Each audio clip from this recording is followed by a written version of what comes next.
එහෙම පුළුවන්. තොරුන් තමයි. ගෙවල් වලට හොරු පයින්. එක පියකොක් කෙලවල ගන්න පොලිසියෙන් අරන් ඇවිල්ලා ඇට මුං ඇට කරනවා. පීරා ගෙදරට හොරු පයින්. සුළඟේ ලෙලෙනා මලසේ දඟපා අප පාසල් පීරා ගෙදරට හොරු පයින්. නුන්ට පුළුවන් දෙහෙම හොරු පයින්. පොලිසියෙන් ගෙනල්ලා ඇට මුං. ඕ බං අර පීරා නේද අර මොකක්ද දන්නේ බං කේස් එක? හොරු පයින්. බැලන බැලන ඉන්නේ කාට හරි මොකක් හරි ලොකු කේස් එකක් තියෙනවා. කාටද වයින් බලන්න කාටද බලමු. හොරු පයින්. ඇයි බං මොකෝ නෑ බං මාර අවුලක් වෙලා තියෙන්නේ. මේ පොලිසියට පොඩ්ඩක් ගිහිල්ලා එන්න. ටක් ගාලා එන්න පොලිසියට ගිහිල්ලා.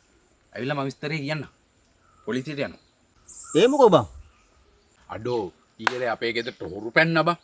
මම මේ පොලිසියට යනවා.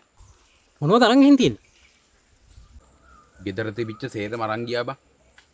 යකෝ බයට හැංගිලා හිටියේ. විලිදෙජ්ජාවි බෑ. හැංගුණා බයට. රෙවෙනවා තව පොඩ්ඩේ.